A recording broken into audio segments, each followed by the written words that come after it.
Hello guys, नमस्कार, प्रणाम। आपका स्वागत है हमारे चैनल एक्सप्लोर विद मुकुंद में।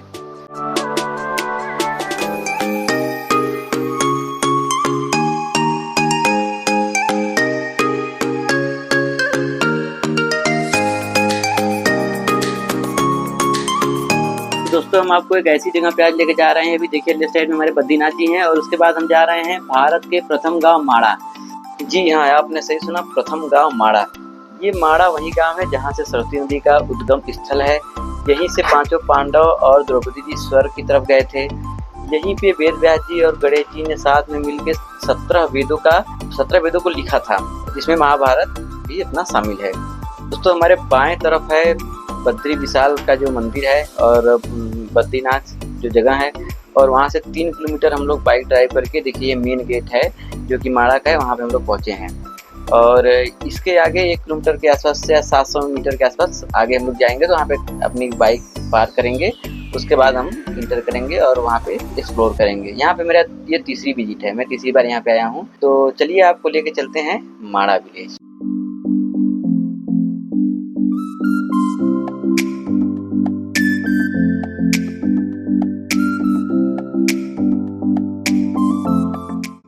तो दोस्तों देखिए, अभी हम पहुंच चुके हैं माड़ा गांव।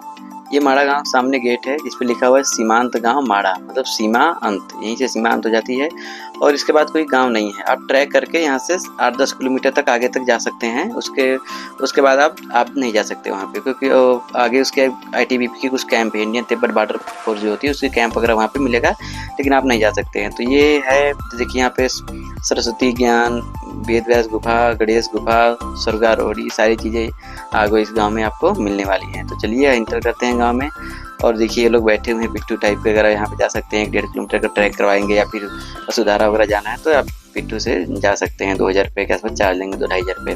हम लोग पैदल ही आगे बढ़ रहे हैं और अभी जा रहे हैं गणेश जो गुफा है वहाँ पे। उसके बाद वेद व्यास गुफा जाएंगे, सरस्वती रिवर, सारी चीज़ें आपको दिखाएंगे जो सरस्वती जी का जहाँ उद्गम स्थल है।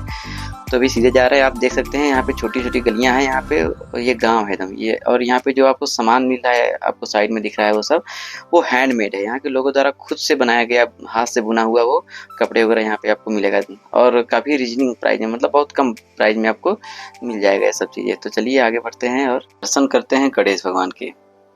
दोस्तों, माड़ा गांव में आने के लिए आपको किसी तरह कोई परमिट की जरूरत नहीं पड़ती है और ना ही किसी तरह का कोई डॉक्यूमेंटेशन की जरूरत पड़ती है। आप अपने गाड़ी से कहीं से भी यहाँ पे आ सकते हैं। जैसे मैं बनारस से आया हुआ हूँ यहाँ पे अपने बाइक से। तो दोस्तों, हम लोग पहुँच चुके हैं गणेश गुफा। तो दोस्तों, यही वो जगह है जहाँ पे वेद व्यास के अनुरोध पे गणेश जी ने महापुराण की रचना किया था। जैसे महाभारत भी एक शामिल है, और उन्होंने बिना रुके हुए ये पूरा महापुराण लिखा था। तो यहाँ पे वो दर्शन हम लोग किए, उसके बाद कुछ फोटोग्राफी किया, उसके बाद फिर यहाँ से निकल रहे हैं हम लोग वेद व्यास गुफा की तरफ, जो कि और थोड़ी सी हाइट पे है। ये है गणेश गुफा। तो हम लोग का पहला दर्शन हुआ। अब आगे हम लोग फिर चल रहे हैं वेद व्यास गुफा की तरफ। तो वीडियो में बने रहें और चैनल पर नए हैं तो सब्सक्राइब कर दीजिएगा, वीडियो को लाइक कर दीजिएगा। चलिए आगे हम बढ़ते हैं। दोस्तों, मैं बता दूं कि मैं घर से बनारस, जो कि वाराणसी काशी है, वहाँ से बाइक से, हम और हमारी श्रीमती जी बाइक से हम लोग केदारनाथ बद्रीनाथ यात्रा पे निकले हुए हैं। हालांकि हमारा केदारनाथ बद्रीनाथ तुंगनाथ हो गया है। अब हम लोग यहाँ पे आ रहे हैं माड़ा विलेज।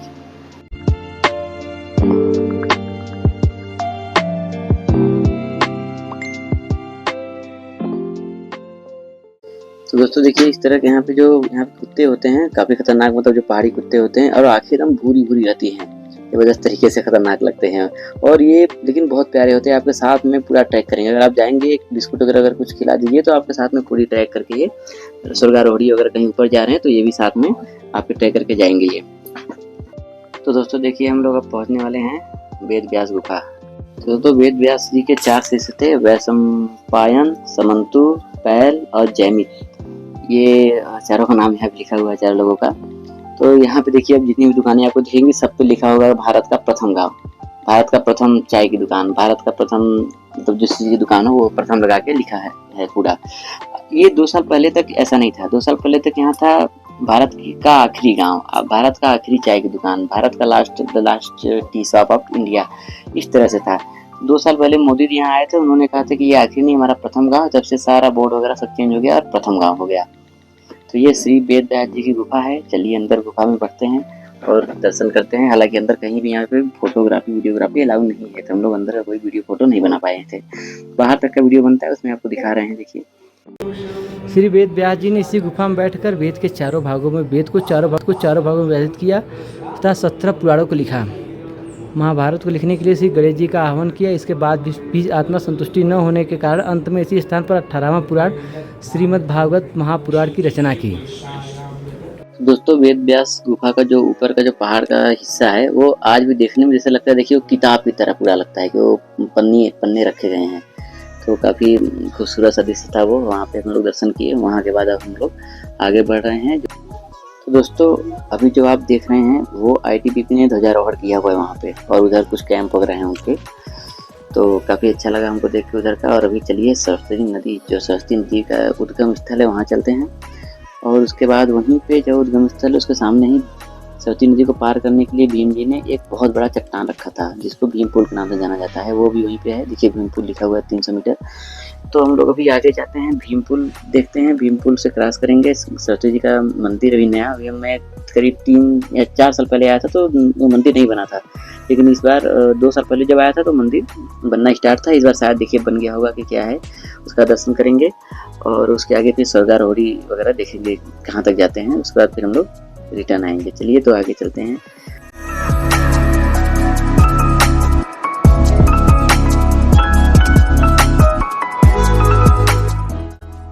दोस्तों, वो सामने जो दिख रहा है वही है स्वर्गारोहणी जाने के लिए रास्ता। जो गेट है वही स्वर्गारोहणी है। ये 5 पांडव हैं, द्रौपदी हैं, और वो जो भैरव जी हैं, भैरव जी ग्रुप में कुत्ता है जो, वो उनको स्वर्ग की तरफ लेके जाता है। वही स्वर्गारोहणी का मेन गेट है। आगे आपको वसुधारा वगैरह सब उसी रास्ते पे जाने को मिलेगा। वो सरस्वती नदी वहीं क्रॉस करके आगे हम बढ़ेंगे तो ये सब सारी चीजें देखने को मिलेंगी आपको। और देखिए दोस्तों, ये जो आपको पेड़ दिख रहा है छोटा छोटा, इसे बोलते हैं बद्री बेर। बहुत मीठा होता है, बहुत मीठा होता है ये। हम लोगों ने इसको टेस्ट किया। अभी देखिए हमने टेस्ट किया, वाइफ ने टेस्ट किया, तो टेस्ट काफ़ी ज़बरदस्त था, काफ़ी मीठा था। तो हमने इसको कुछ तोड़ के रख भी लिया था हम लोगों ने इसको खाने के लिए।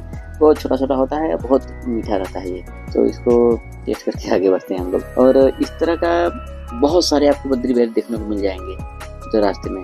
और उसके बाद फिर इसी तरह का सेम एक चपटे घास की तरह भी होता है। चपटे घास की तरफ ऐसा ही सेम फल होता है, वो भी बहुत मीठा था। उसको भी हम लोगों ने टेस्ट किया था, ट्राई किया था।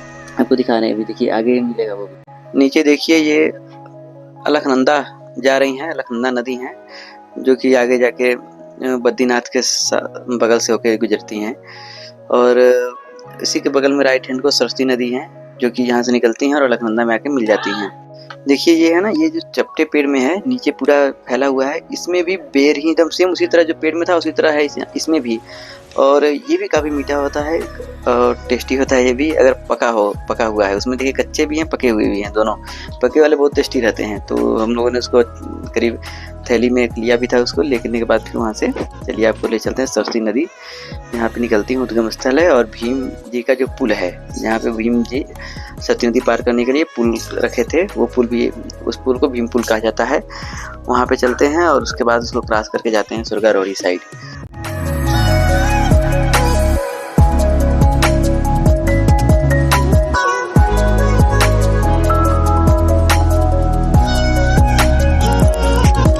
दोस्तों, हम पहुंच चुके हैं। अब देखिए सामने सरस्वती नदी का उद्गम स्थल है, और जो आपको मंदिर दिख रहा है सरस्वती जी का नया मंदिर है, नवनिर्माण मंदिर है वो। और ये जो लेफ्ट हैंड को, जिसको सरस्वती नदी के जो अंदर से हम लोग उस तरफ जाएंगे, जो बीच में जो पड़ता है वही भीम पुल है। और ये ऊपर से भी तो पुल की तरह बना दिया गया है, लेकिन नीचे से चट्टान ही है वो। और उस चट्टान को भीम जी ने यहाँ पे रखा था सरस्वती नदी को पार करने के लिए, और जिसे भीम पुल के नाम से जाना जाता है। और भी जब देखे राइट हैंड को, छोटी सी ये पुरानी मूर्ति है सरस्वती जी की, जहाँ पे पहले पूजा होती थी। अभी वो विस्थापित होकर वहाँ पे चली गई है मंदिर। तो आप देखिए शानदार और खूबसूरत नज़ारा ये सरस्वती नदी उद्गम स्थल का, जो कितनी वेग से निकल रही है वहाँ से। पहाड़ों से काफ़ी तेज़ से पानी आ रहा है सरस्वती नदी का। लोगों ने यहाँ पे गंदगी भी काफ़ी कर रखा है। देखिए चारों तरफ उधर गंदगी भी, प्लास्टिक वगैरह फेंक रखे हैं। यहाँ पे ऐसा करना नहीं चाहिए। जबकि आप घूमने आ रहे हैं तो सारी चीज़ें अपने पास बैग वगैरह में रख के फिर उसको जहाँ पे कूड़ादान वगैरह उसमें डाल देना चाहिए। लेकिन लोगों ने फिर भी नीचे एकदम पूरा गंदगी मचा के रखा हुआ है यहाँ पे। तो ये देखिए रेनबो बना हुआ है, ये पूरा रेनबो। ये रेनबो हम लोग जितने टाइम थे हमेशा रेनबो मुझे दिखता रहा। आप भी देख सकते हैं कितना प्यारा रेनबो है, नीचे बना हुआ है एकदम। सरस्वती नदी जहाँ से निकलती है उसके थोड़ा सा साइड में रेनबो इस तरह बना हुआ है। तो हम लोग चलिए आपको मंदिर में दर्शन कराते हैं सरस्वती जी का।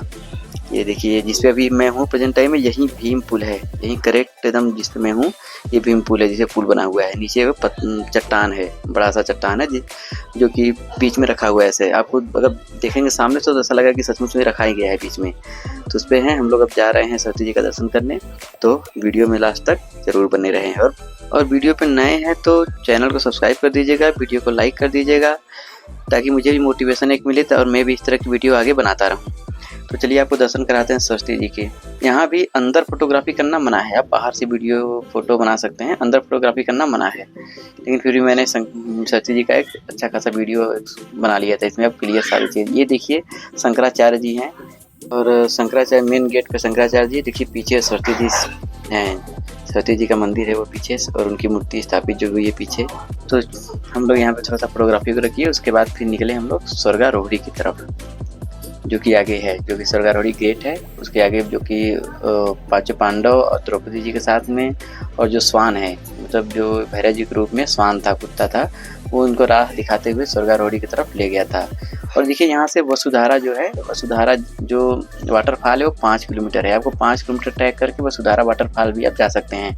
और उसकी ऐसी मान्यता है कि अगर कोई वसुधारा फॉल पे जाता है, उसका कलयुग का कुछ भी प्रभाव उसके ऊपर रहता है तो उसके ऊपर जल की बूंदें नहीं आती हैं। तो एक बार जाकर ट्राई करिए, आपके ऊपर कलयुग है कि नहीं आपको पता चल जाएगा वहाँ से। और ये देखिए पांचों पांडव और द्रौपदी जी, माता द्रौपदी, ये स्वर्ग की तरफ जा रहे हैं। ये सब अभी 2 साल से ये सब नया बना हुआ है यहाँ पे।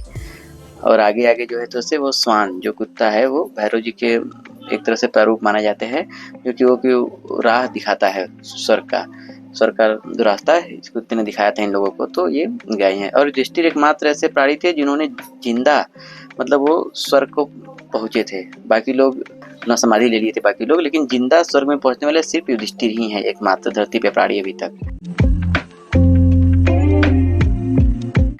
और यहाँ से देखिए शानदार नज़ारा, ये जो है तो से ये अलकनंदा नदी है, आप देख सकते हैं। और पूरा माड़ा आपको दिख रहा है, ये छोटा सा ऊपर जो है तो से वही वेद व्यास गुफा, गणेश गुफा है ऊपर, फिर नीचे ये पूरा माड़ा आपको दिख जा रहा है। तो इस तरह थोड़ा बहुत हम लोगों ने यहाँ पे फोटोग्राफी वगैरह किया। उसके बाद मैं अब आगे नीचे रिटर्न जाने लगा। आगे भी जाने का प्लान था, लेकिन एक्चुअली क्या था, हमने केदारनाथ तुंगनाथ का ट्रैक पैदल किया था, करके यहाँ पे आए हुए तो ज़्यादा पैदल चलने की क्षमता नहीं रह गई थी। तो हम लोगों ने डिसाइड किया कि इसको अब इस बार नहीं, फिर कभी आते हैं तो फिर वसुधारा या स्वर्गारोहणी जो है आगे कवर करेंगे। माड़ा के बारे में कंप्लीट डिटेल में आपको इसमें आपको पता चल गया होगा कि आप माड़ा में क्या क्या चीज़ें घूमने लायक जगह है। जो माड़ा विलेज है, यहाँ पे आया तो यहाँ पे हैंडमेड जो स्वेटर वगैरह है, और आपका जो भी हैंडमेड कपड़े हैं उसको जरूर ले यहाँ पे, क्योंकि यहाँ पे लोकल लोगों ने अपने, मतलब क्योंकि उन्हीं लोकल लोगों का वहीं एक रोजगार ही है। यहाँ पे स्टे वगैरह ज़्यादा लोग करते नहीं हैं। पहले तो एकदम नहीं होता था, यहाँ पे आके रिटर्न आपको जाना पड़ता था, लेकिन अभी क्या है कि 1-2 होम स्टे यहाँ पे बन गए हैं, तो आप स्टे कर सकते हैं रात को। देखिए अभी हम लोग आए नीचे, उसके बाद भी देखिए रेनबो, वो जो इंद्रधनुष है वो अभी भी दिख रहा है पूरा एकदम साफ साफ। हम लोग यहाँ से फिर रिटर्न अब जा रहे हैं। हम लोग भी कुछ शॉपिंग किया बच्चों के लिए, अपने लिए कपड़े वपड़े लिए। यहाँ पे विंटर ज़्यादा कपड़े लिए विंटर के। और आज यहाँ पे कुछ प्रोग्राम था, ट्रेडिशनल प्रोग्राम था, इसके कारण लोगों ने अपना ट्रेडिशनल जो ड्रेस था यहाँ पे औरतें वगैरह पहनी हुई थी। और ये जो आप सामने देख रहे हैं ये है नरसिंह भगवान का मंदिर, जो कि यहाँ पे काफ़ी विख्यात है। लोकल लोगों के लिए यहाँ पे दर्शन करते हैं। माड़ा में एक जो मंदिर है नरसिंह भगवान का, यहाँ पे लोकल लोग काफ़ी ज़्यादा दर्शन वगैरह करते हैं। तो हम लोग यहाँ पे आए। ये देखिए ट्रेडिशनल ड्रेस है, ये पूरी तरह ट्रेडिशनल ड्रेस है, जो कि यहाँ पे माड़ा विलेज का लोकल है। तो इस तरह से पहने हुए थे। आज कोई प्रोग्राम यहाँ पे था, फंक्शन था। उसके बाद हमने आया यहाँ, जो कि माड़ा गेट मेन गेट है जो माड़ा का, वहाँ पे आए हम। और यहाँ पे हम थोड़ा सा इस तरह से कुछ वीडियो शूट वगैरह किए। उसके बाद अब निकल रहे हैं बद्रीनाथ वापस।